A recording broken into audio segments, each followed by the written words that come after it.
Hello students, welcome back to my channel MBA Maths. In this video we will discuss about class 10 math NCERT chapter 1 real number introduction part 2.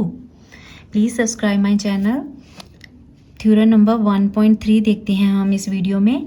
Late P B A prime number. हमारे पास कोई भी हम ले लेते हैं कि P कोई भी प्राइम नंबर है. प्राइम नंबर बताया ना, दो ही फैक्टर होते हैं, वन और number itself. Okay, if P divides A square, अगर P डिवाइड करे ए स्क्वायर को देन P डिवाइड्स ए, तो इसका मतलब है कि P ए को भी डिवाइड करेगा. Where a is a positive integer, a हमारा कोई भी पॉजिटिव इंटीजर होगा. ऐसे समझ नहीं आ रहा तो एग्जाम्पल लेके बताती हूँ. वैसे बोला क्या है इन्होंने कि P डिवाइड्स ए स्क्वायर. अगर P डिवाइड कर रहा है ए स्क्वायर को तो इसका मतलब होता है कि P किसको डिवाइड करेगा, ए को भी डिवाइड करेगा. एग्जाम्पल से समझते हैं कि मान लो कि P हमारा P प्राइम नंबर लेना था तो 3 ले लेते हैं, कि 3 प्राइम नंबर है ना, तो A मैं ले लेती हूँ 6 ले लेती हूँ. अगर P मतलब डिवाइड करे ए स्क्वायर हो गया, फिर मेरा 6 का स्क्वायर मतलब 36 हो गया. समझ गए? इसमें वैल्यू पुट करती हूँ. अगर P डिवाइड करे ए स्क्वायर को मतलब कि 3 डिवाइड करता है किसको, ए स्क्वायर को मतलब 36 को, तो इसका क्या मतलब है कि 3 6 को भी डिवाइड करेगा. ए की वैल्यू 6 है ना, तो यही बोला गया है सिंपल में, 6 को भी तो डिवाइड करेगा ना. तो ये 1.3 थ्योरम है. अब नेक्स्ट हमारी थ्योरम है 1.4. मैंने √3 इज इरेशनल नंबर, √3 लिया है इसलिए √2 भी हो सकता है, √7, सारे क्वेश्चन इसी तरह हो गए. ये बहुत ही इंपॉर्टेंट है, ये एक्सरसाइज में भी इस टाइप के सम करेंगे. ठीक है, तो उन्होंने क्या बोला है कि √3 इज इरेशनल, ये प्रूफ करना है हमें बेसिकली.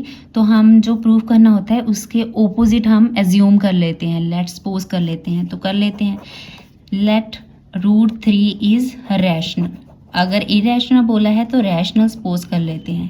√3 क्या है हमारा, रैशनल. अगर ये रैशनल है तो आपको पता है रैशनल को हम P/Q की फॉर्म में लिख सकते हैं ना, तो P/Q लिख दो, चाहे L/M लिख दो, कुछ भी लिख दो. मैं L/M लिख रही हूँ कि L/M भी वही वाली फॉर्म होगी ना, तो इसमें साथ में लिखना है L and M आर को प्राइम. को प्राइम क्या होता है कि इन दोनों के बीच में कोई भी कॉमन फैक्टर नहीं है इनका. ठीक है, L और M का कोई भी कॉमन फैक्टर नहीं है, इसलिए मैंने क्या लिखा है, को प्राइम. नेक्स्ट स्टेप में कर दूं M, ये इसके ओवर 1 ही होता है ना, तो इधर ले जाओ, √3M is equal to L आ गया. तो फिर क्या करूं, दोनों साइड स्क्वायर कर दूं, स्क्वायरिंग ऑन बोथ साइड्स. ठीक है, squaring on both sides, square कर दो दोनों साइड. √3M का स्क्वायर कर दो, इधर क्या करो, L का स्क्वायर कर दो. तो ये तो स्क्वायर से रूट कैंसिल हो जाता है ना, जैसे √3 का स्क्वायर करो तो ये कैंसिल होके 3 ही बच जाएगा, तो ये 3 बच गया. M का स्क्वायर ऐसे लिख लेते हैं, तो ये L का स्क्वायर आ गया. तो इसका क्या मतलब है कि 3 डिवाइड किसको करता है, L स्क्वायर को. इसका क्या मतलब है, 3 डिवाइड्स L स्क्वायर. अभी हमने पीछे पढ़ा ना, अगर 3 L स्क्वायर को डिवाइड करता है तो उसका क्या मतलब हुआ कि 3 किसको डिवाइड करेगा, बताओ, L को डिवाइड करेगा. यही पीछे पढ़ा है ना, अगर प्राइम नंबर किसी A को डिवाइड करता है, P A स्क्वायर को डिवाइड करता है तो A को भी डिवाइड करेगा ना. 3 L स्क्वायर को डिवाइड कर रहा है, ये प्राइम नंबर है तो 3 L को भी डिवाइड करेगा. तो इसको मैं इक्वेशन नंबर 1 का नाम दे रही हूँ. ठीक है, नेक्स्ट में हम एग्ज्यूम करेंगे, now let N be any positive integer. Any positive integer हमने मान लिया अपने से कि N भी कोई पॉजिटिव इंटीजर है, तो ये जो L है ना मेरा, इसको मान लेती हूँ L हमारा 3N है. ठीक है, ऐसे मान लेना है हर क्वेश्चन में. जे 11 है तो 11N मान लेना है, 7 है तो 7N मान लेना है. ठीक है, फिर दोबारा इसकी क्या कर देनी है, squaring on both sides, squaring on both sides. अगर दोनों साइड स्क्वायर करें तो क्या आएगा, L square is equal to 3N का होल स्क्वायर. ठीक है, ये हम मान सकते हैं कि N कोई भी पॉजिटिव इंटीजर्स है, इसको कुछ भी मान सकते हैं, बस आपके क्वेश्चन पे डिपेंड करता है कि जो आपको जिसका पता करना हो वो मान लेते हैं नंबर. तो L स्क्वायर कितना आ गया, 9N का स्क्वायर. ओके तो इसमें एल स्क्वायर की वैल्यू 1 से पुट कर सकते हैं ना। एल स्क्वायर कितना है 3m स्क्वायर, तो इसमें क्या पुट कर सकती हूँ 3m स्क्वायर, एल की जगह इधर लिख दो एल स्क्वायर, क्योंकि एल स्क्वायर कितना है 3m स्क्वायर, तो इसलिए मैंने एल स्क्वायर की जगह 3m स्क्वायर पुट कर दिया, इधर 9n स्क्वायर ही रहने दिया।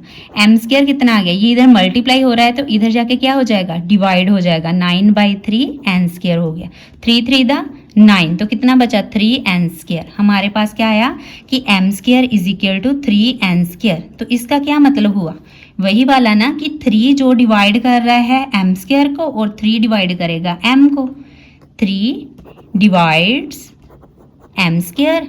तो इसका क्या मतलब, अगर 3m स्क्वायर को डिवाइड कर रहा है तो इसका क्या मतलब है कि 3 डिवाइड किसको करेगा, m को डिवाइड करेगा। तो ये इक्वेशन 2 आ गई। देखो इसका क्या हो गया कि 3l को भी डिवाइड कर रहा है और 3m को भी डिवाइड कर रहा है। ये तो कंट्राडिक्शन आ गई ना, क्यों आई, क्योंकि l एंड m मैंने को प्राइम लिए थे, मतलब कि इन दोनों के बीच में तो कोई कॉमन फैक्टर है ही नहीं, बट मैंने क्या सॉल्व कर दिया कि 3 इसका भी फैक्टर है और इसका भी फैक्टर है, तो बस हमने वर्डिंग ही लिखनी है। ये हमारा ऑलमोस्ट सॉल्व हो गया है। वर्डिंग क्या लिखूंगी मैं, इधर लिख देती हूँ, विच इज फ्रॉम 1 and 2, ऐसे लिखते हैं फ्रॉम 1 and 2।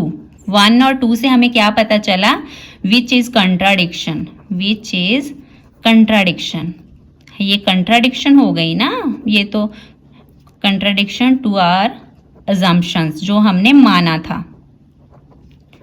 हमने क्या माना था, which is contradiction to our assumption that L and M are coprime, ये हमने माना था ना। देखो ये क्या मैंने लिखा है कि फ्रॉम 1 and 2, 1 से 2 से पता चलता है कि विच इज कंट्राडिक्शन, ये तो कंट्राडिक्शन हो गई टू आर अजम्पशन। अजम्पशन क्या मानी थी कि L एंड M को प्राइम है, इसका कोई भी कॉमन फैक्टर नहीं है, बट 1 और 2 हमें बताता है कि 3 इसका कॉमन फैक्टर है। देयरफॉर अगर ये कंट्राडिक्शन है, मतलब ये सही नहीं है, रॉन्ग है, कंट्राडिक्शन रॉन्ग है, हमारी अजम्पशंस गलत है, तो इसका मतलब √3 हमारा क्या आ गया, इज रैशनल। इरेशनल माना था ना, वो तो गलत आ गया, तो ये √3 क्या हमारा हो गया, रैशनल माना था ना, सॉरी, तो √3 हमारा क्या हो गया, इरेशनल। ये सॉल्व हो गया। ये बहुत इंपॉर्टेंट क्वेश्चन है बेटा। नेक्स्ट हमारी थ्योरम 1.5 है, let x be a rational number, x कोई भी रैशनल नंबर है हुज डेसिमल एक्सपेंशन टर्मिनेट, अगर उसका हम डिवाइड करेंगे तो उसकी डेसिमल एक्सपेंशन टर्मिनेट आएगी, मतलब रिमाइंडर मेरा 0 आ जाएगा। Then x can be expressed in the form of, वो तो आपको पता ही है p/q की फॉर्म वाला ही होता है ना rational number, where p and q are coprimes. इधर बोला गया है कि p और q को प्राइम है, मतलब इन दोनों में कोई भी फैक्टर कॉमन नहीं है। एंड द प्राइम फैक्टराइजेशन, अगर उसका प्राइम फैक्टराइजेशन करें of q is of the form of, जो नीचे वाला q है वो किस फॉर्म में होना चाहिए, 2 की पावर m 5 की power m, wear n and m और n और m क्या है हमारा नॉन नेगेटिव, मतलब पॉजिटिव इंटीजर है। तो चलो एग्जाम्पल से समझते हैं।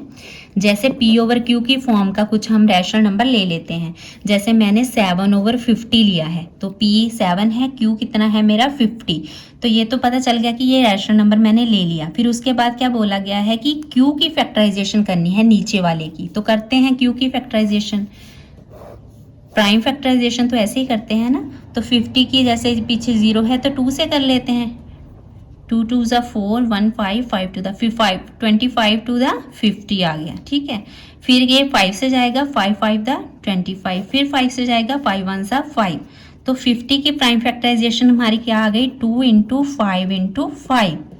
इसका क्या मतलब हुआ 2 × 5 की पावर, ये 1 है, ये 1 है। मैंने 9th क्लास की इंट्रोडक्शन में बताया था अगर बेस सेम हो तो पावर्स क्या हो जाती हैं, ऐड हो जाती हैं। 5 की पावर 2 हो गई, 1 + 1 कितना होता है 2। तो मैं इसको कैसे लिख सकती हूँ 7/50 को मैंने प्राइम फैक्टराइजेशन कर ली, तो क्या आया 2 × 5 की पावर 2, ठीक है। 2 की पावर कितनी हुई फिर 1 हो गई ना। सेकंड एग्जाम्पल लो, ये फर्स्ट एग्जाम्पल ले ली मैंने, सेकंड ले लेती हूँ मैंने एग्जाम्पल। जैसे मैं लूँ 17/25, ये भी p/q की फॉर्म में है, तो मैंने प्राइम फैक्टराइजेशन किसकी करनी है, नीचे वाली q की 25 की, तो करते हैं हम 25 की 5 × 5 25, 5 1 सा 5, नीचे 1 आना चाहिए तब तक प्राइम फैक्टराइजेशन कंप्लीट नहीं होती, ठीक है। तो 25 की प्राइम फैक्टराइजेशन क्या आ गई 5 × 5 आ गई ना ये। तो इसको मैं कैसे लिख सकती हूँ, मतलब 17/25 को कैसे लिख सकती हूँ 17/5 5 का स्क्वायर, ठीक है। तो नेक्स्ट हम ये मैंने 2 की पावर 1, 5 की पावर 2, 5 की पावर 2 वाला ले लिया। नेक्स्ट मैं और ले लेती हूँ, जैसे 3/16 ले ली मैंने, तीसरी एग्जाम्पल ले रही हूँ मैं। तो इसका 16 का करो प्राइम फैक्टराइजेशन। 2 से जाएगा 8 to the 16, 2 से जाएगा 4 to the 8, 2 से जाएगा 2 to the 4, 2 1 2। तो 16 की प्राइम फैक्टराइजेशन क्या आ गई, 2 2 2 2, 4 बार आ गया, 1 2 3 और 4, मतलब 2 की पावर कितनी आ गई, 4। ये सारी पावर्स ऐड हो जाती हैं अगर बेस सेम हो। तो इसको मैं कैसे लिख सकती हूँ, 3/2 की पावर 4। देखो ये इतना समझ आया ना। अभी क्वेश्चन पे आ जाते हैं, थ्योरम पे। थ्योरम क्या बोलती थी कि जो क्यू है ना नीचे वाला, इज ऑफ द फॉर्म, वो इस फॉर्म में होगा। अगर ये मैं जब इसकी डेसिमल एक्सपेंशन करूंगी और क्यू का मतलब प्राइम फैक्टराइजेशन करूंगी तो वो इस फॉर्म का आएगा। तो देखो ये इसका फॉर्म का आता है ना, ये देखो 2 की पावर n क्या है, इसकी पावर्स हैं। 5 की पावर m क्या है, इसकी पावर। ये देखो ये आ गया ना, 2 की पावर n, 5 की पावर m, जो इस फॉर्म का आया। सेकंड मेरा किस फॉर्म का आया, 5 की, और थर्ड किसका आया, 2 की। मतलब 2 की पावर का कुछ होगा, जा अकेला 5 की पावर का कुछ होगा, जा 2 की पावर और 5 की पावर दोनों का ही होगा, ठीक है। नेक्स्ट हमारी थ्योरम है 1.6, let x is equal to p/q be the rational numbers such that the prime factorization of q is of the form 2 की पावर m, n 5 की power m, where n and m are non-negative integers, then x has a decimal expansion which terminates. देखो कुछ भी नहीं है, 1.5 अभी theorem पढ़ के आए ना, उसका ओपोजिट है। अभी बता देती हूँ। उसमें क्या था कि ये पहले दे रखा था कि x अगर x का मतलब डिवाइड करूँ, डेसिमल एक्सपेंशन लूँ तो वो टर्मिनेट होगा।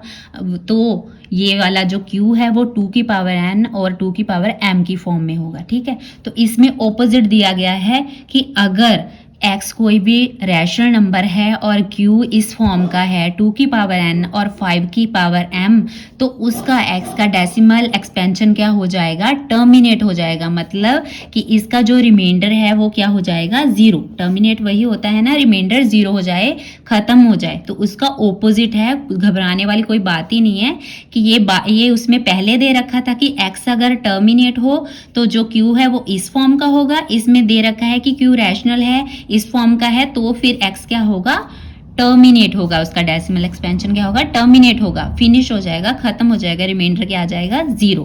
तो नेक्स्ट थ्योरम में आते हैं अपनी थ्योरम 1.7, ठीक है। तो इसमें क्या है, let x is equal to p/q। p की q क्या है हमारा, को प्राइम्स, इसमें मतलब कोई भी कॉमन फैक्टर हमारा नहीं है। Let a rational number such that prime factorisation of q is not of the form. इसमें क्या बोला गया है कि जो q है नीचे वाला वो इस फॉर्म में नहीं होगा, not is of the form, इस फॉर्म में नहीं है। तो वो सारा बोला गया है, n m क्या है हमारा, नॉन नेगेटिव इंटीजर्स हैं। Then x has a decimal expansion which is, तो उसका अगर ये इसके फॉर्म का ही नहीं होगा तो इसका डेसिमल एक्सपेंशन क्या आएगा, नॉन टर्मिनेटिंग, मतलब वो खत्म नहीं होगा, उसका रिमाइंडर 0 नहीं आएगा, ठीक है।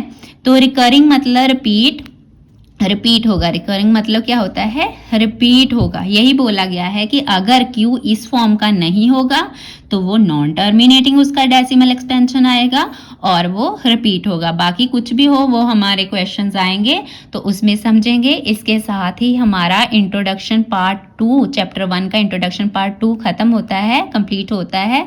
अगर कोई भी क्वेरी हो, किसी को प्रॉब्लम हो तो आप कमेंट करके पूछ लें। अगर वीडियो अच्छी लगी हो तो भी कमेंट करें और शेयर करें, लाइक करें, सब्सक्राइब करें और अच्छे से पढ़िए। Thank you.